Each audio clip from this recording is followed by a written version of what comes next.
yaitu sterile, membela citra buruk. Gambar yang buruk itu adalah salinan bergerak. Kualitasnya jelek, resolusinya di bawah standar. Saat dipercepat, kualitasnya memburuk. Itu adalah bayangan gambar, pratinjau, gambar bini, ide yang keliru, gambar keliling yang didistribusikan secara gratis, diperas melalui koneksi digital yang lambat, dikompresi, direproduksi, dirobek, diremix, serta disalin dan ditempel ke saluran distribusi lain. Citra berkualitas rendah adalah kain lusuh atau sobekan sebuah AVI atau JPEG. Kaum proletar rendahan dalam masyarakat kelas penampilan yang diberi peringkat dan dinilai berdasarkan resolusinya. Citra berkualitas rendah telah diunggah, diunduh, dibagikan, diformat ulang, dan diedit ulang. Ini mengubah kualitas jadi aksesibilitas, nilai pameran jadi nilai kultus, film jadi klip, kontemplasi menjadi gangguan. Citra tersebut dibebaskan dari brankas bioskop dan arsip dan didorong ke dalam ketidakpastian digital dengan mengorbankan substansinya sendiri. Citra berkualitas rendah cenderung ke arah abstraksi. Ia adalah ide visual dalam proses pembentukannya. Citra buruk tersebut merupakan generasi kelima yang ilegal, gambar asli yang terdistorsi. Silsilahnya meragukan. Nama filenya sengaja salah ija. Seringkali gambar ini melanggar warisan budaya, budaya nasional, atau bahkan hak cipta. Gambar ini diwariskan sebagai umpan, jebakan, indeks, atau sebagai pengingat akan bentuk visualnya di masa lalu.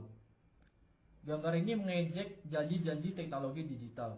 Tidak hanya seringkali terdegradasi hingga hanya menjadi buram yang terburu-buru.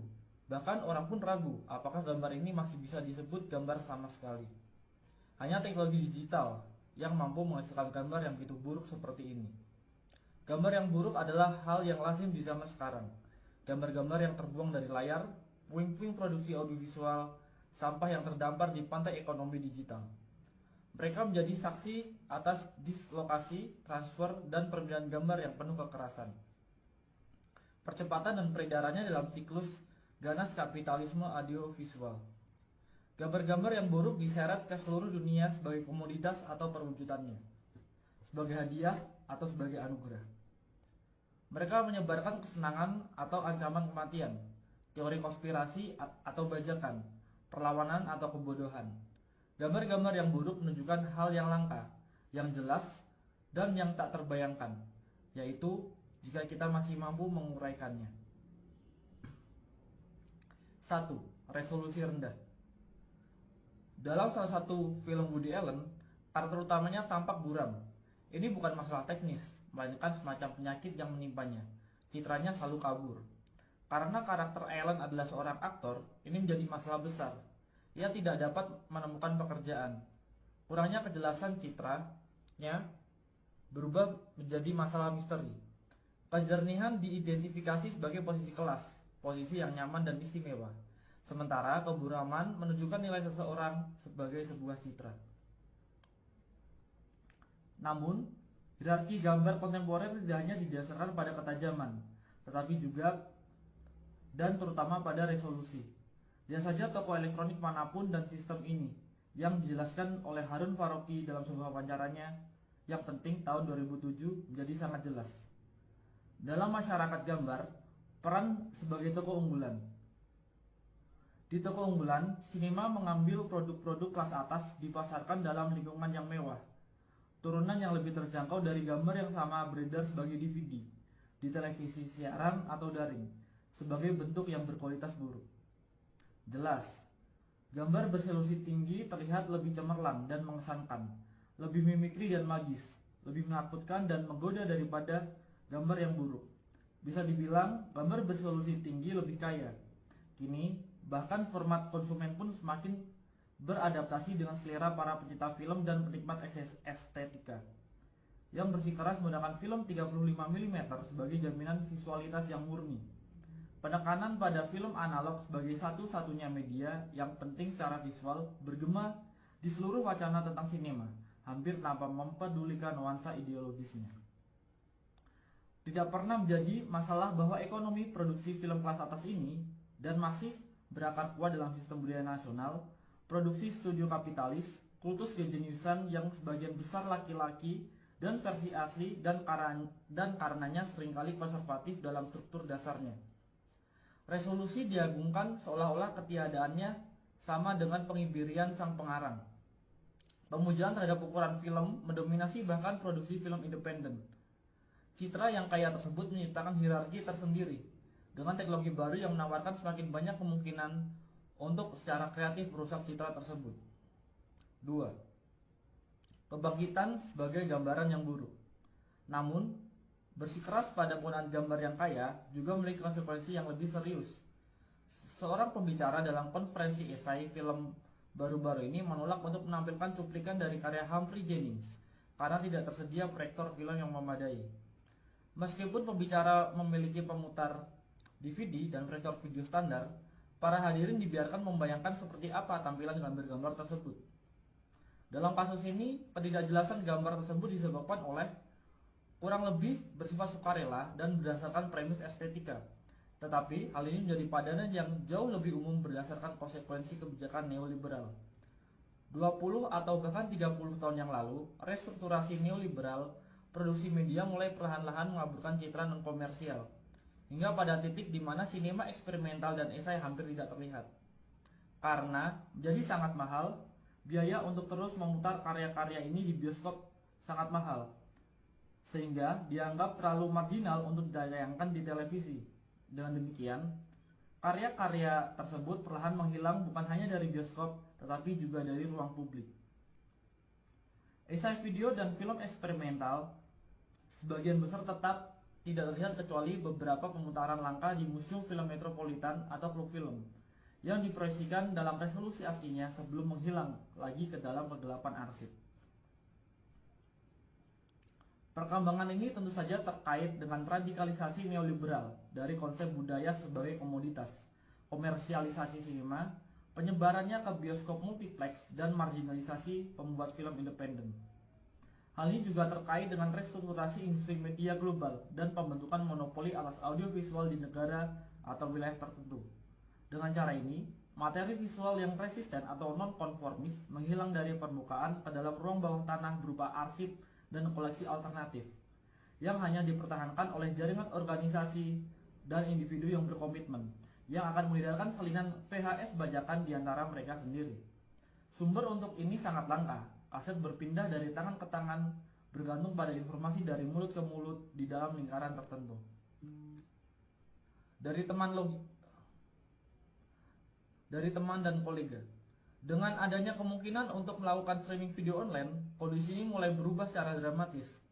Semakin banyak materi langka muncul kembali ke platform yang dapat diakses publik.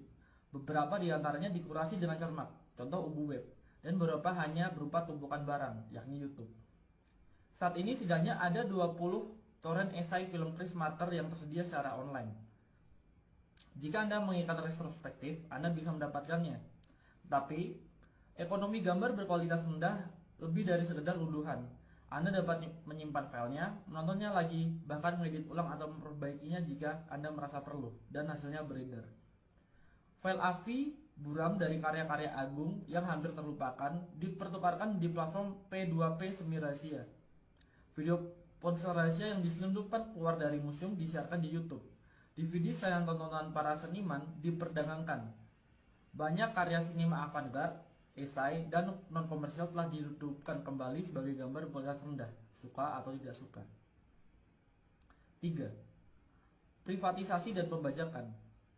Kemunculan kembali cetakan langka karya-karya sinema militan, eksperimental, dan klasik, serta seni video sebagai gambar berkualitas rendah memiliki makna tersendiri.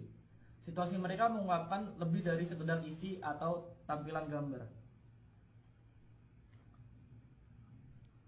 Hal ini juga mengungkapkan kondisi marginalisasi mereka, konstelasi kekuatan sosial yang menyebabkan peredaran mereka secara daring sebagai citra yang buruk. Gambar-gambar berkualitas buruk disebut berkualitas buruk karena tidak diberi nilai apapun dalam masyarakat kelas gambar. Statusnya sebagai gambar terlarang atau terdegradasi memberikan pengecualian dari kriteria tersebut. Kurangnya resolusi pada gambar-gambar tersebut membuktikan bahwa gambar-gambar itu telah dirampas dan dipindahkan. Jelas, Kondisi ini tidak hanya terkait dengan restrukturasi neoliberal produksi media dan teknologi digital, tetapi juga berkaitan dengan restrukturasi pasca sosialis dan pasca kolonial negara-negara bangsa, budaya mereka, dan arsip mereka. Sementara beberapa negara bangsa dibongkar atau runtuh, budaya dan tradisi baru diciptakan, dan sejarah baru dibangun. Hal ini jelas juga mempengaruhi arsip film dalam banyak kasus. Seluruh warisan cetakan film dibiarkan tanpa kerangka pendukung budaya nasionalnya, seperti yang pernah saya amati dalam kasus Museum Film di Sarajevo. Arsip nasional dapat menemukan kehidupan selanjutnya dalam bentuk toko penyewaan video. Saingan bajakan merembes keluar dari arsip tersebut melalui privatisasi yang tak terorganisir. Di sisi lain, bahkan perusahaan Inggris pun menjual isinya secara online dengan harga yang sangat tinggi. Seperti yang dicatat oleh Kotwo Esun, citra buruk beredar sebagian karena kekosongan yang ditinggalkan oleh organisasi perfilman negara yang merasa terlalu sulit untuk beroperasi sebagai arsip 16 atau 35 mm atau untuk mempertahankan infrastruktur distribusi apapun di era kontemporer. Dari perspektif ini, citra buruk mengungkapkan penurunan dan degradasi esai film atau bahkan sinema eksperimental dan non-komersial apapun yang di banyak tempat dimungkinkan karena produksi budaya dianggap sebagai tugas negara. Privatisasi produksi media secara bertahap menjadi lebih penting daripada produksi media yang dikendalikan atau disponsori negara. Namun di sisi lain, privatisasi konten intelektual yang merajalela bersama dengan pemasaran online dan komodifikasi juga memungkinkan pembajakan dan pengambilalihan. Hal ini menimbulkan peredaran citra buruk. 4. Sinema yang tidak sempurna. Muncul citra yang buruk mengingatkan kita pada manifesto ketiga klasik untuk sinema yang tidak sempurna karya Juan Garcia Espinosa yang ditulis di Kuba pada tahun 1960-an. Espinosa berpendapat untuk sinema yang tidak sempurna karena menurutnya sinema yang sempurna secara teknis dan artistik mahir hampir selalu merupakan sinema reaksioner. Sinema yang tidak sempurna adalah sinema yang berupaya mengatasi pembagian kerja dalam masyarakat kelas. Ia menghubungkan seni dengan kehidupan dan sains, membutuhkan perbedaan antara konsumen dan produsen, penonton dan pengarang. Ia bersikeras pada identitasnya sendiri. Ketidaksempurnaan populer tapi bukan konsumerisme dilakukan tanpa menjadi birokratis. Dalam manifestonya, Espinosa juga merefleksikan janji-janji media baru. Ia dengan jelas memprediksi bahwa perkembangan teknologi video akan membahayakan posisi elitis para pembuat film tradisional dan memungkinkan semacam produksi film massal, seni rakyat. Seperti ekonomi gambar yang buruk, sinema yang tidak sempurna mengurangi perbedaan antara penulis dan penonton serta menggabungkan kehidupan dan seni. Yang terpenting, visualitasnya sangat terkompromikan, buram, amatir, dan penuh artefak. Dalam beberapa hal, ekonomi citra yang buruk, hal ini sesuai dengan deskripsi sinema yang tidak sempurna. Sementara deskripsi sinema yang sempurna lebih mewakili konsep sinema sebagai tokoh unggulan. Namun, sinema yang tidak sempurna, yang nyata dan kontemporer, jauh lebih ambivalen dan afektif daripada antisipasi Espinosa. Di satu sisi, ekonomi gambar berkelas rendah dengan kemungkinan distribusi global yang langsung dan etika remix dan apropriasi memungkinkan partisipasi kelompok produsen yang jauh lebih besar daripada sebelumnya. Namun, ini tidak berarti bahwa peluang-peluang ini hanya digunakan untuk tujuan progresif. Ujar kebencian, spam, dan sampah lainnya juga menyebar melalui koneksi digital. Komunikasi digital juga telah menjadi salah satu pasar yang paling diperebutkan. Sebuah zona yang telah lama mengalami akumulasi modern baru yang berkelanjutan dan upaya privatisasi besar-besaran, dan sampai batas tertentu berhasil. Jaringan tempat beredarnya gambar-gambar buruk tersebut jadi platform bagi kepentingan bersama yang baru dan rapuh, sekaligus medan pertempuran bagi agenda komersil dan nasional. Jaringan tersebut memuat materi eksperimental dan artistik, tetapi juga sejumlah besar pornografi dan paranoia. Meskipun wilayah citra berkualitas rendah memungkinkan akses ke citra yang terpinggirkan, wilayah ini juga dipenuhi oleh teknik komodifikasi paling canggih. meskipun memungkinkan partisipasi aktif pengguna dalam pembuatan dan distribusi konten. Platform ini juga melibatkan mereka dalam produksi. Pengguna menjadi editor, kritikus, penerjemah, dan penulis bersama dari gambar-gambar berkualitas rendah. Dengan demikian, gambar yang buruk adalah gambar yang populer, gambar yang dibuat dan dilihat oleh banyak orang. Mereka mengekspresikan semua kontradiksi dari kerumunan kontemporer, oportunisme, narsisme, keinginan akan otonomi dan kreasi, ketidakmampuan untuk fokus atau mengambil keputusan, kesiapan konstan untuk melanggar dan sekaligus tunduk. Secara keseluruhan, citra-citra buruk tersebut menyajikan gambaran sekilas tentang kondisi afektif kerumunan, neurosis, paranoia, dan ketakutan, serta keinginan akan intensitas kesenangan dan pengalihan perhatian. Kondisi citra-citra tersebut ini bukan hanya tentang transfer dan pemformatan ulang yang tak terhitung jumlahnya, tapi juga tentang banyaknya orang yang cukup peduli untuk mengkonversinya berulang kali, menambahkan subtitle, mengedit ulang, dan mengunggahnya. Dalam konteks ini, mungkin kita perlu mendefinisikan ulang nilai sebuah gambar, atau lebih tepatnya menciptakan perspektif baru untuknya. Terlepas dari resolusi dan nilai tukar, kita dapat membayangkan bentuk nilai lain yang didefinisikan oleh kecepatan, intensitas, dan penyebaran. Gambar yang buruk adalah buruk karena sangat terkompresi dan menyebar dengan cepat. Gambar tersebut kehilangan materi dan memperoleh kecepatan. Tetapi gambar tersebut juga mengekspresikan kondisi dematerialisasi yang tidak hanya dimiliki oleh warisan seni konseptual, tetapi terutama oleh mode produksi semiotik kapital, seperti yang dijelaskan oleh Felix Guattari, mendukung penciptaan dan penyebaran paket data yang ringkas dan fleksibel yang sangat diintegrasikan ke dalam kombinasi dan rangkaian yang semakin baru.